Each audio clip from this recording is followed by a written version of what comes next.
I never planned to become the bride who brought a man to his knees, not in devotion, but in devastation. Yet, life has a funny way of rewriting your story when you least expect it. And on the night before my wedding, fate handed me a truth I never asked for. Tomorrow I would return the favor. Nathaniel Kavanagh and I had been together for 3 years. 3 years of curated perfection, where every dinner party, every gala, every whispered promise felt like part of a fairy tale I had somehow stumbled into. He was everything I thought I wanted, brilliant, powerful, polished. The kind of man who could silence a room with a smile and seal a business deal with a single handshake. To most, he was untouchable. To me, he was home. Or so I believed. His mother, Victoria, had taken me in like her own. After losing my parents in a fire when I was 17, I never thought I'd find that kind of maternal warmth again. But she gave it freely. Afternoon teas, heirloom recipes, stories of the Kavanagh legacy dating back to the Boston Tea Party. And Lena, his younger sister, became the best friend I never had. I was the girl from nowhere. And they made me feel like I finally belonged somewhere. The rehearsal dinner had ended hours ago. Nathaniel had kissed my forehead and disappeared with his friends for one last night of bachelor freedom. I hadn't planned to follow, but as I unpacked the final details for the morning, I realized I had forgotten one thing: his grandfather's cufflinks. They were a gift from Victoria, meant to be worn as a blessing for legacy and fidelity. The irony would strike me later. I called down to the concierge at the Kavanagh Grand Hotel, where the bachelor party was being held just 2 blocks from our Beacon Hill penthouse. The staff knew me well. We'd hosted more than a few fundraising events and charity auctions there. They didn't hesitate to direct me to the private lounge. I should have knocked. I should have made some noise. I should have done anything other than stand still when I heard my fiancé's voice. Nathaniel's laughter floated through the half-open door. That signature, low-pitched chuckle that always made me feel safe, now carved into my memory like a blade. Then came Grayson Hale, his best man, his college roommate, the man who'd once toasted to our eternal love with a $5,000 bottle of scotch. Come on, man. You're not seriously going to tie yourself down with Evelyn Harper, are you? Grayson's voice was thick with amusement. Why not? Nathaniel replied, slurring slightly. She's perfect on paper. Orphan background makes for a good PR story, and her nonprofit contacts are already opening doors. Once we get the merger through, everything else falls into place. Someone else laughed. Then, she's just a placeholder, Nathaniel added, until someone better comes along. Someone with pedigree. The air left my lungs in one silent exhale. I stood there in the shadows, clutching a small velvet box I had once thought of as a symbol of legacy. Now, it felt like a funeral urn for something already dead. 3 years. 3 years of love, of laughter, of trust. All of it shattered in one overheard confession. But I didn't cry.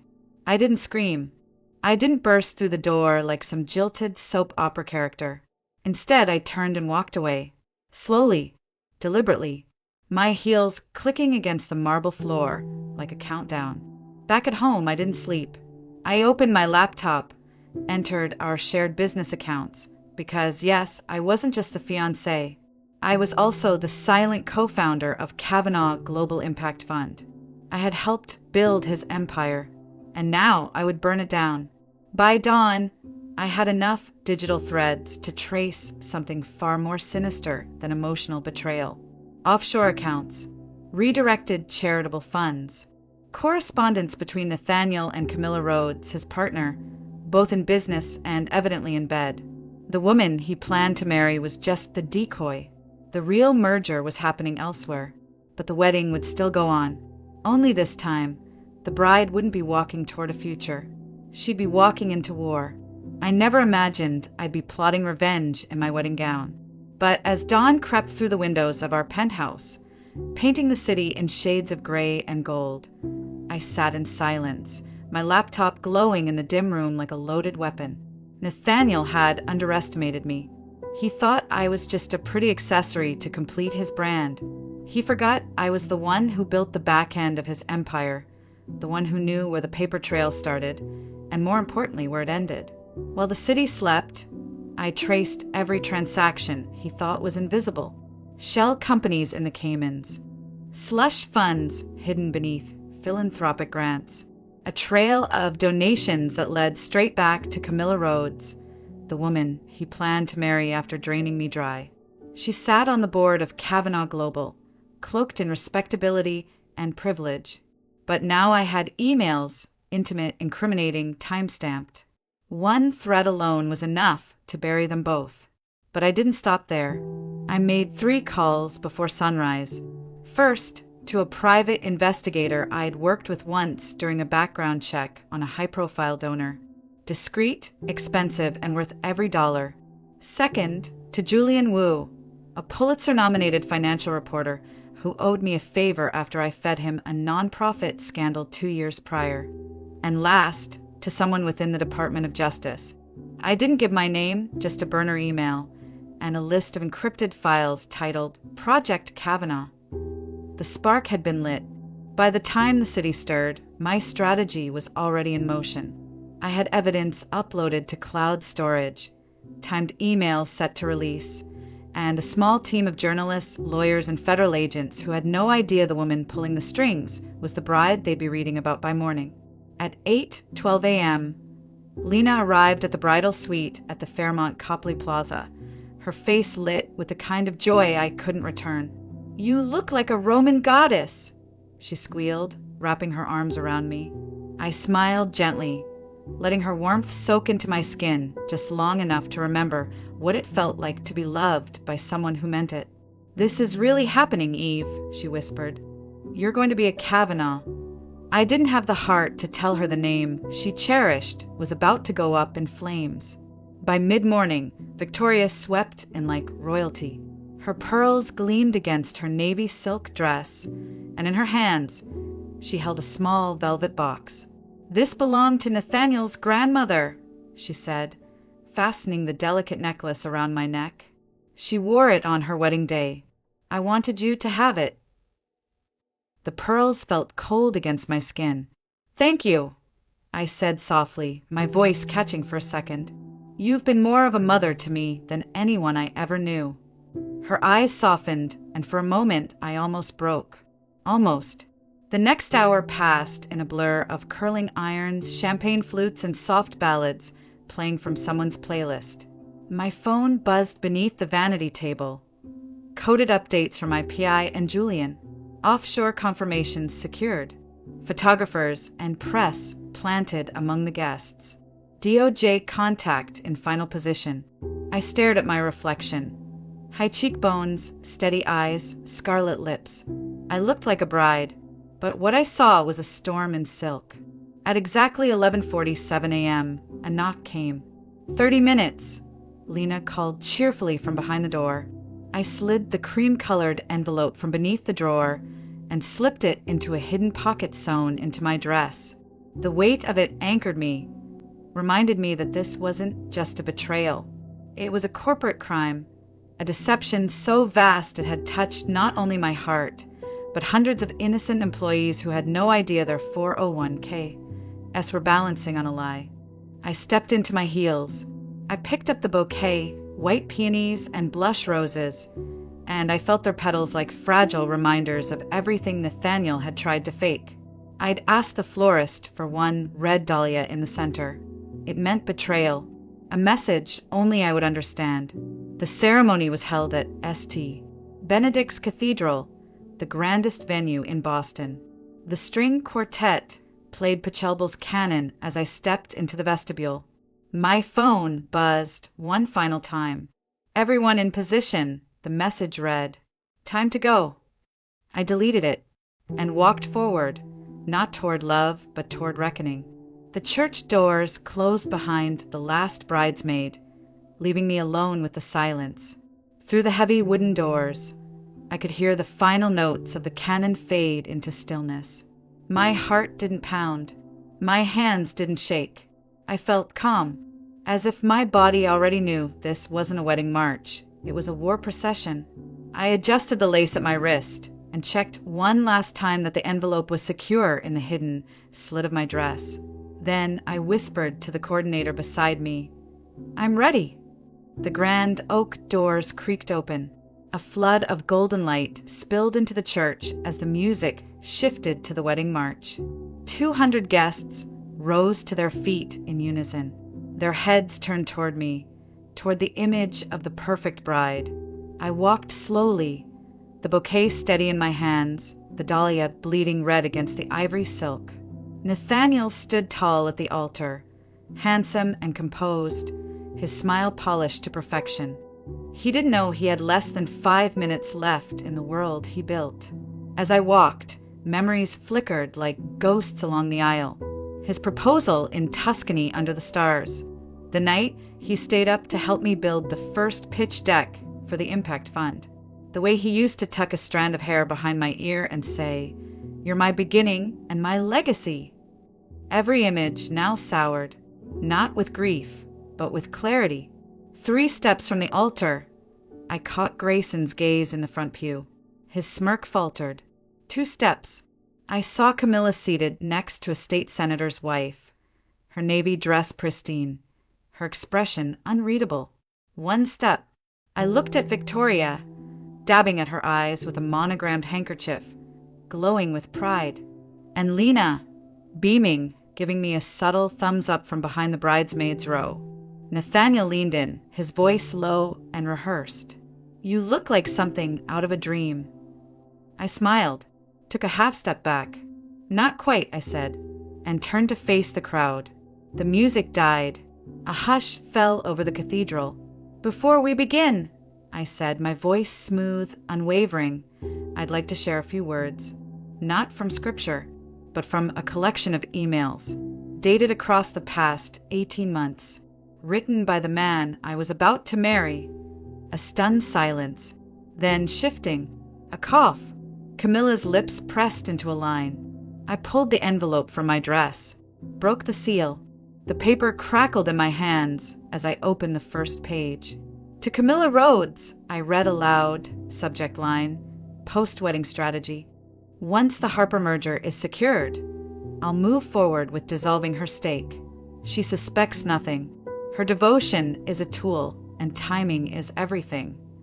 Gasps echoed from the pews. Nathaniel stepped forward. "Evelyn, what the hell are you doing?" I held up a hand, cutting him off. "I'm just getting started." I turned another page.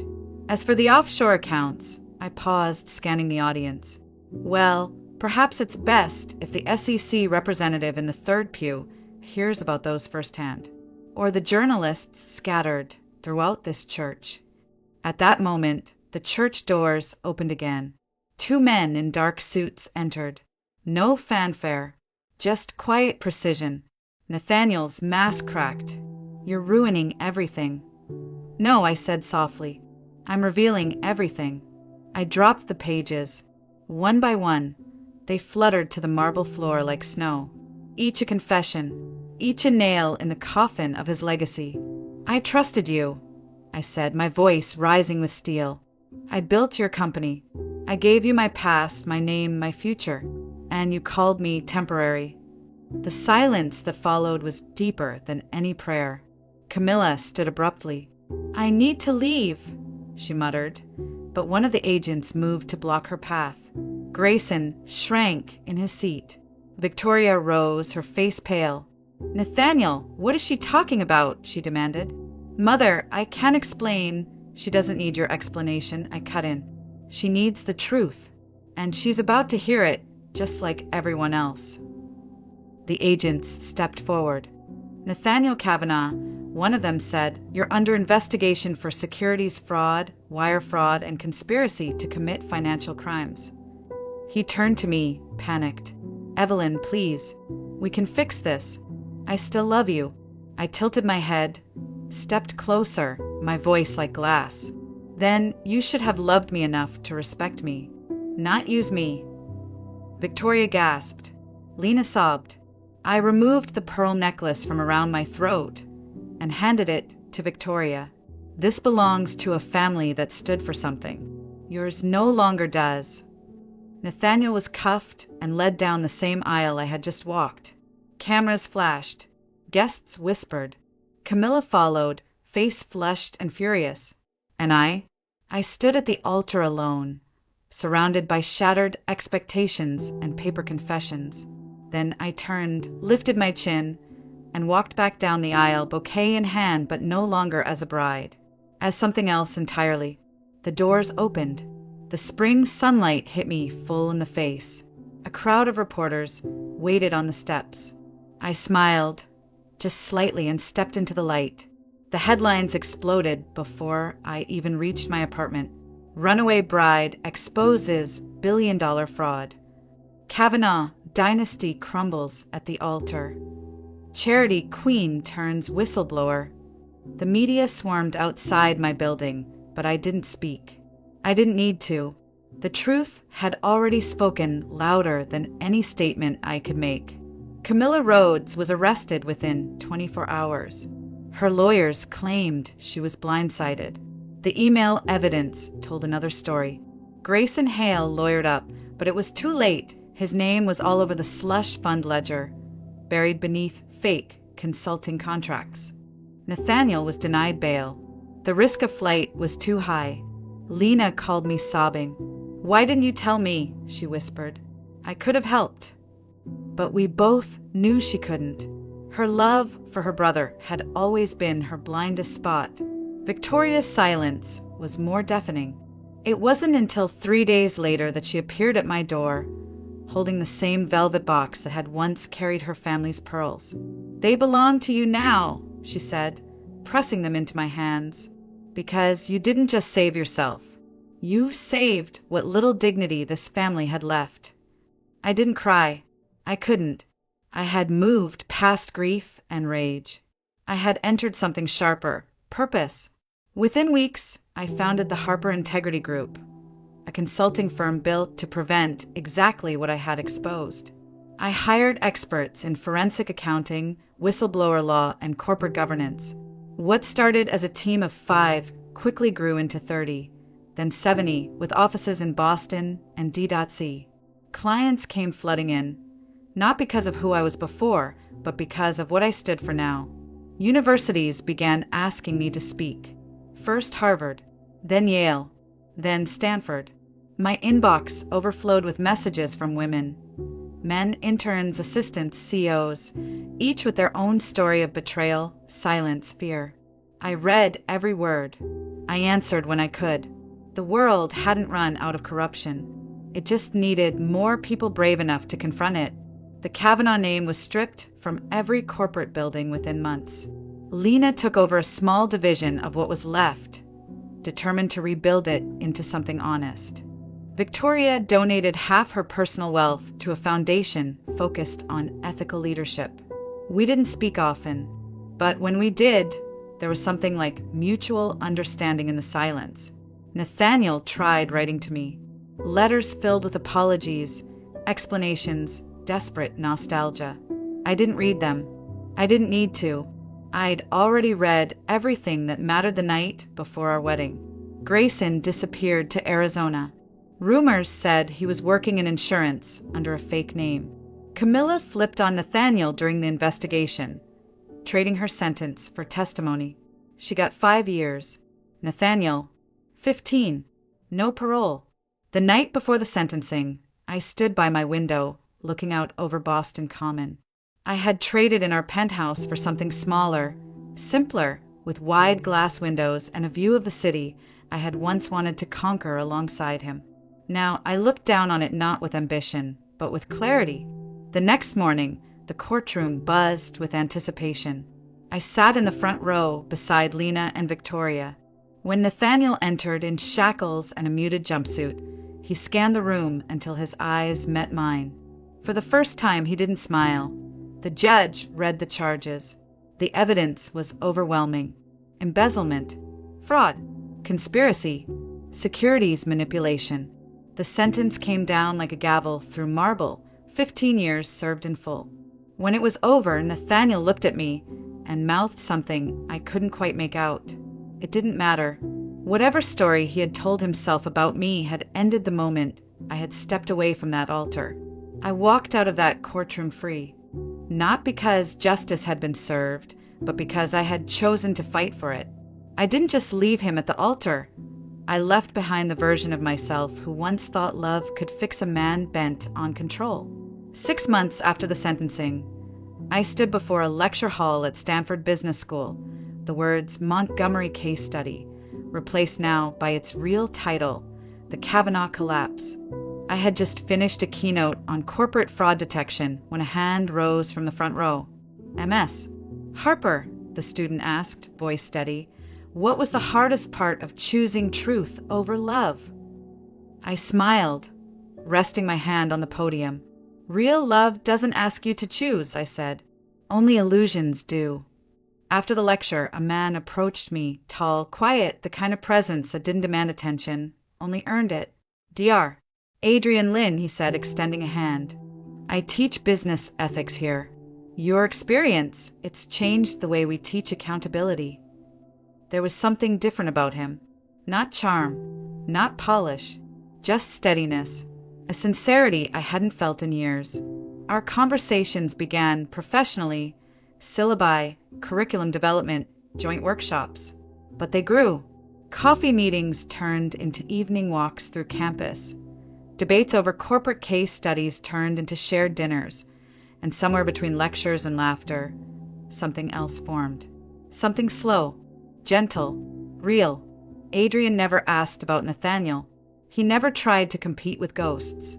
Instead, he listened when I chose to share. And when I told him everything, from the cufflinks to the courtroom, he didn't flinch. You didn't destroy anything, he said one night. You revealed what was already broken. That's not vengeance. That's courage. 2 years after the wedding that wasn't, I stood in front of a full-length mirror in a different white dress. This one was simpler. No corset, no train, no hidden pockets.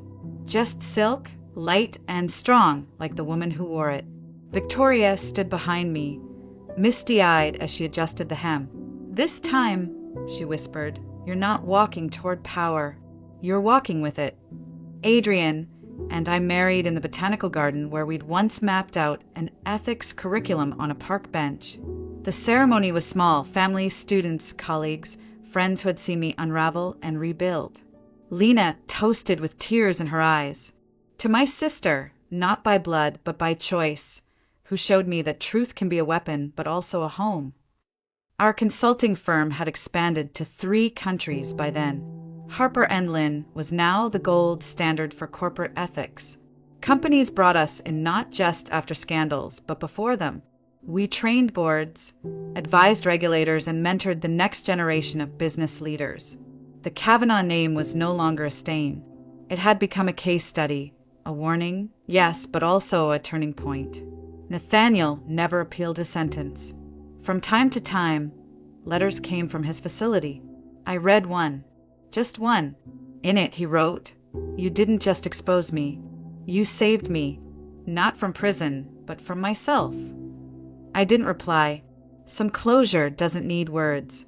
Some ghosts dissolve in the silence. 5 years to the day after the night I stood outside that hotel door, I was invited back to speak at a global ethics summit, held at the same ballroom of the Kavanaugh Grand Hotel. I walked in not as a guest, not as a bride, but as a keynote speaker. My heels echoed against the marble floor like a new kind of music. Diana and Lena sat in the front row. Adrian's hand found mine as I stepped to the podium. "You're here because you believe business can be done with integrity." I began, looking out at a room full of CEOs, attorneys, and whistleblowers. Let me tell you something I learned the hard way. The greatest threat to truth is not corruption. It's comfort. The willingness to ignore a red flag because it's wrapped in a velvet box. That night, under the same chandelier that once watched my world collapse, Adrian and I danced. I caught Victoria's smile from across the room. She lifted her glass in a quiet toast, and I returned it with a nod. Not to revenge, but to something better.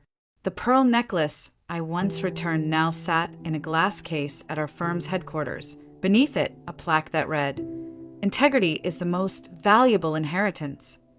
Months later, Adrian and I welcomed our daughter. We named her Grace, because that's what this journey had been. Grace through pain, through fire, through truth. One afternoon, while holding her in my arms, I wrote the final line of the ethics curriculum we'd spent years building. Sometimes the greatest act of love isn't saying I do. It's saying I won't. To lies, to fear, to anything that asks you to shrink for someone else's comfort. Grace slept peacefully beside me as I signed off the final draft. I looked out the window, the Boston skyline framed in the soft glow of dusk. I had lost a wedding, lost a man, lost an illusion, but I had found something far greater, myself.